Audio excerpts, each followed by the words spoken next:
ये चैनल केवल मनोरंजन के उद्देश्य के लिए है। हम किसी भी अलौकिक गतिविधियों को बढ़ावा नहीं देते।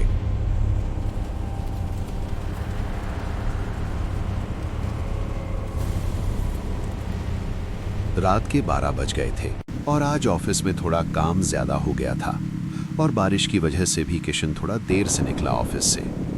किशन अपने बूढ़े माँ बाप के साथ गांव में रहता था। उसके गांव का नाम था वानापर्थी। रात का समय था। शहर की रोशनियां पीछे छूट चुकी थीं और सामने सिर्फ अंधेरा और सुनसान रास्ता था। किशन अपनी मोटरसाइकिल पर धीरे धीरे गांव की तरफ बढ़ रहा था। कभी कभी बिजली के तारों की हल्की सी आवाज और हवा में हिलते पेड़ों की सरसराहट सुनाई देती थी।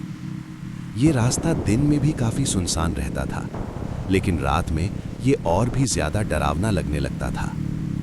किशन ने एक्सेलरेटर थोड़ा सा बढ़ाया, क्योंकि उसे जल्दी से जल्दी अपने गांव पहुंचना था। अभी किशन कुछ ही दूर आगे बढ़ा था कि आसमान का रंग अचानक बदलने लगा। फिर अचानक तेज बारिश शुरू हो गई। पहले हल्की बूंदें गिरने लगी, लेकिन देखते ही देखते बारिश तूफान की तरह बरसने लगी। पानी की बूंदें सड़क पर जोर जोर से गिरने लगी और किशन को सामने का रास्ता मुश्किल से दिख रहा था। कहते हैं, जब रात बहुत गहरी हो जाती है और आसमान से तेज बारिश बरस रही होती है, तब सिर्फ इंसान ही नहीं जाग रहे होते। ऐसी अंधेरी और तूफानी रातों में कुछ और भी होता है, जो पेड़ों के बीच छुपकर घूमता रहता है। उन रूहों का जो इस दुनिया को छोड़कर भी चैन से नहीं सो पाई। बारिश की बूंदों के बीच और बिजली की चमक के पल भर के उजाले में कभी कभी कोई चेहरा नजर आ जाता है। उसी बूढ़े के साए को देख किशन घबरा गया और सोचा, शायद थकान की वजह से उसको ऐसा महसूस हो रहा है। पास ही एक पुराना सा साइन बोर्ड खड़ा था, लेकिन बारिश और अंधेरे की वजह से उस पर लिखा कुछ भी पढ़ पाना मुश्किल था।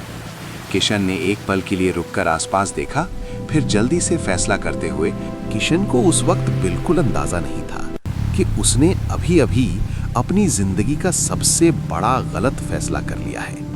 लेकिन ये कोई आम रास्ता नहीं था जो सीधा उस जगह की तरफ जाता था जहां लोग रात को जाना तो दूर, उसका नाम तक लेने से डरते थे। किशन बस अपने घर पहुंचने की जल्दी में था। तभी अचानक आसमान में तेज बिजली चमकी और उस एक पल की रोशनी में किशन ने कुछ ऐसा देखा जिससे उसका दिल जोर से धड़क उठा। सड़क के किनारे एक बड़े पेड़ की शाख से एक आदमी का शव लटकते हुए नजर आ रहा था। किशन घबरा गया, अपनी गाड़ी को तेज भगाए बिना मुड़े। तभी अचानक आसमान में बिजली चमकी और उस एक पल की रोशनी में किशन ने कुछ ऐसा देखा जिससे उसकी रूह तक कांप उठी। सड़क के किनारे एक बड़े पेड़ की शाख पर एक भयानक शक्ल की औरत बैठी हुई थी। बचाओ! बचाओ! बचाओ! किशन ने अभी तक 3 बुरी आत्माएं देखी। उसे यकीन नहीं हो रहा था, ये उसकी आंखों का धोखा है या सच्चाई। उसे बस वहां से जल्दी निकलना था। कुछ देर तक चलने के बाद अचानक किशन की नजर एक पेड़ पर पड़ी और उसका दिल एक पल के लिए रुक सा गया। ये वही पेड़ था जिसे वो थोड़ी देर पहले पार कर चुका था। किशन ने हैरानी से आसपास देखा। सड़क, पेड़ और वो मोड़, सब कुछ बिल्कुल वैसे ही था जैसे पहले था। उसने फिर से मोटरसाइकिल आगे बढ़ा दी, लेकिन कुछ देर बाद वो फिर से उसी जगह पहुंच गया। अब किशन को समझ आने लगा था, जहां सड़क बार बार उसे उसी जगह वापस ले आ रही थी। उसने घबराकर मोटरसाइकिल रोक दी। किशन धीरे से मोटरसाइकिल से उतर गया। उसके हाथ कांप रहे थे। उसने आसमान की तरफ देखा और दोनों हाथ जोड़कर धीरे से बोला, हे बजरंगबली, मुझे इस दूर, मुसीबत से निकाल लो। बहुत दूर बिजली की एक हल्की सी चमक में उसे कुछ दिखाई दिया, जैसे सड़क के किनारे एक छोटा सा शेड खड़ा हो। किशन की सांसें धीरे धीरे संभलने लगी।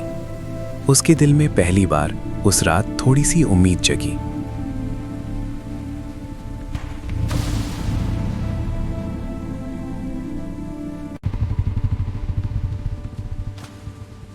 नमस्ते भैया।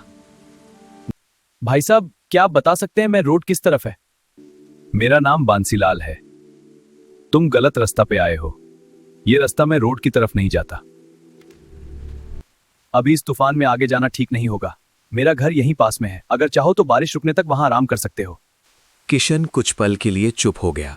अंधेरी रात, सुनसान रास्ता और सामने खड़ा एक अनजान आदमी, सब कुछ थोड़ा अजीब लग रहा था। लेकिन तेज बारिश में उसके पास कोई और रास्ता भी नहीं था। बंसीलाल एक छोटे से घर के सामने रुक गया। अंधेरी रात के बीच वो घर अकेला सा खड़ा था। छत से बारिश का पानी टपक रहा था और एक छोटी सी खिड़की से पीली सी रोशनी बाहर आ रही थी। उसके घर के पीछे ही 3 कब्र थे।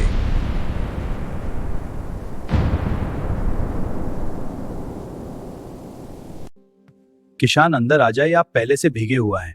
जी, बाहर बरसात हो रही है।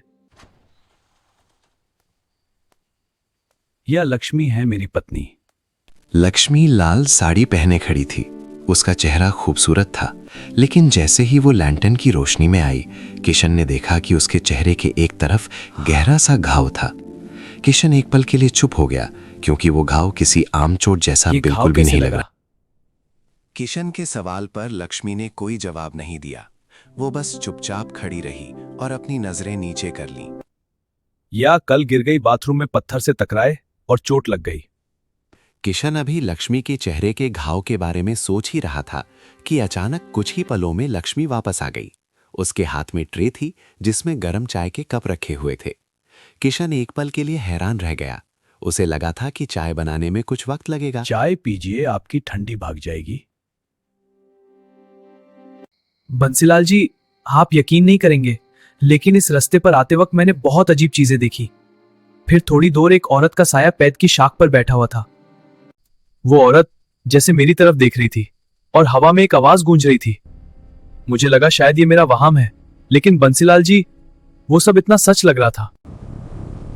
इस रास्ते पर ऐसी बातें अक्सर लोग महसूस करते हैं। शायद अंधेरी रात और बारिश की वजह से दिमाग धोखा दे देता है, या आप थक गए हैं, आपको आराम की जरूरत चुपचाप है। बैठा हुआ था, लेकिन अचानक उसने अपनी नाक सिकोड़ी, जैसे हवा में कोई अजीब सी भू फैल रही हो।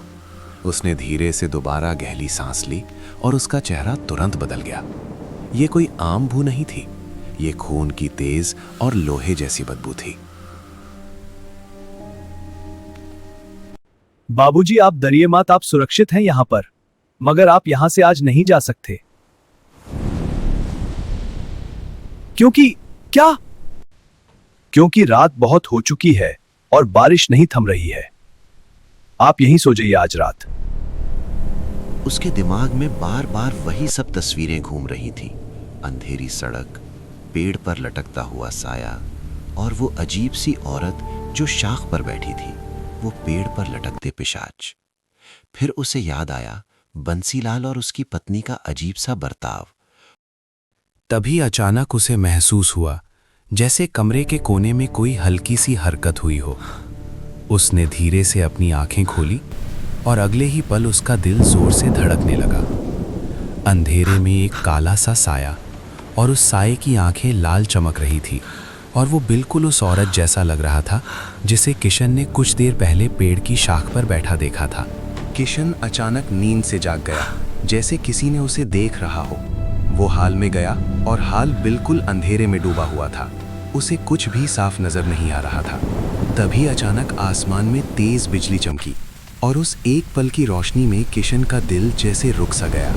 हाल के बीच एक कुर्सी पर बंसीलाल चुपचाप बैठा हुआ था। अगला ही पल बिजली की रोशनी खत्म हो गई और बंसीलाल गायब हो गया। किशन की सांसें तेज हो गई। बंसीलाल ही है या कोई और? किशन और ज्यादा चुप नहीं रह पाया। उसका चेहरा डरा हुआ था और उसकी आवाज में हल्की सी कंपन थी। वो धीरे से बंसीलाल की तरफ देखकर बोला, बंसीलाल जी, मुझे पता नहीं मैं जो कहने जा रहा हूं वो सही है या नहीं, लेकिन मुझे आपसे एक अजीब सी बात कहनी है। जब मैं यहां आ रहा था, रास्ते में मैंने एक औरत का साया देखा था। वो पेड़ की शाख पर बैठी हुई थी और वो बिल्कुल आपकी पत्नी जैसी लग रही थी। मैं समझ नहीं पा रहा, और अभी कुछ देर पहले फिर मुझे लगा जैसे मैंने उसे इसी घर के अंदर देखा। किशन की बात सुनकर बंसीलाल कुछ पल तक चुपचाप उसे देखता रहा। बाहर बिजली कड़क रही थी और बारिश की आवाज पुराने घर की दीवारों से टकराकर गूंज रही थी। बाबूजी, आप शायद बहुत थक गए हैं। इतनी अंधेरी रात, तेज बारिश और लंबा सफर, कभी कभी दिमाग हमें अजीब अजीब चीजें दिखाने लगता है। जो आपने देखा वो सिर्फ एक बुरा सपना था। रात लंबी है और आपो को नींद भी नहीं आ रही है। मैं आपको एक बहुत दिलचस्प कहानी सुनाता हूं। यह कहां मेरे जिगरी दोस्त की है। मेरा वो दोस्त और उसकी पत्नी हाईवे के पास एक छोटा सा ढाबा चलाते थे। उस ढाबा पर रोज काफी लोग खाने आते थे। खासकर उसकी पत्नी के हाथ की बिरयानी बहुत मशहूर थी।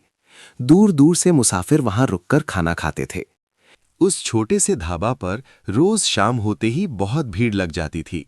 हाईवे से गुजरते मुसाफिर, ट्रक ड्राइवर्स और गांव के लोग सब वहां रुककर खाना खाते थे। राघु गांव का एक अजीब और खामोश आदमी था। वो ट्रक मैकेनिक था। रघु किसी बहाने वो रोज आता, बिरयानी खाता और घंटों लक्ष्मी को तकता रहता। लक्ष्मी जी, आपकी बिरयानी बहुत स्वादिष्ट है, आपके जैसे। यह क्या मतलब है आपका? तभी कोने में बैठा रघु धीरे से अपनी कुर्सी से खड़ा हुआ। उसने अपनी नजर लक्ष्मी पर जमा रखी थी। मैं शहर जा रहा हूं। ढाबा के लिए सामान खत्म हो गया है।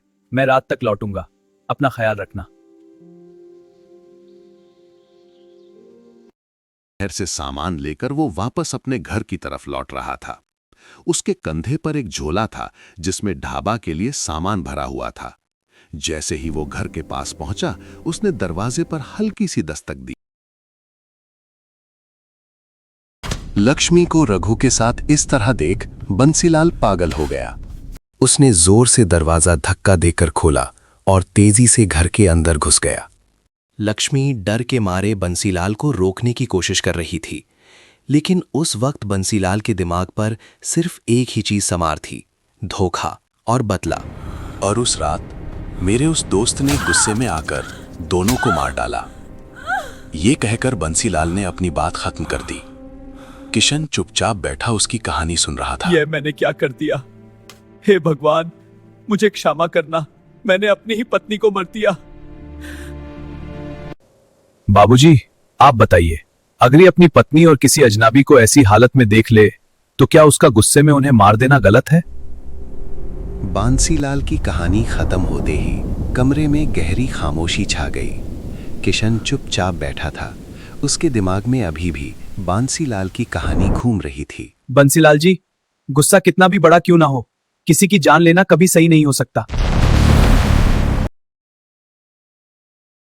उसने घबराकर तुरंत बंसीलाल की तरफ देखा, लेकिन ये देखकर उसकी सांसें रुक सी गईं। कुर्सी जहां बंसीलाल अभी कुछ पल पहले बैठा था, अब बिल्कुल खाली थी। किशन अब कमरे के बीच खड़ा था। उसकी सांसें तेज चल रही थी और उसका दिल जोर जोर से धड़क रहा था। और उस एक पल की रोशनी में किशन ने जो देखा, उससे उसके होश उड़ गए। उसके सामने अब बंसीलाल, लक्ष्मी और रघु। उनके चेहरे सफेद और बेजान थे और उनकी आंखें अंधेरे में अजीब सी चमक रही थी। किशन बाहर भागने के बाद बाहर का जो पेड़ था उस पर बंसीलाल का शव देखा और चौंक गया। बंसीलाल दरअसल आत्महत्या कर ली थी, दोनों को मारा कर। अगली ही बिजली की चमक में पेड़ के नीचे 3 साए खड़े नजर आए, बंसीलाल, लक्ष्मी और रघु। उनकी ठंडी और खाली आंखें सीधा किशन की तरफ थीं। और फिर उस रात के बाद किशन को किसी ने कभी नहीं देखा।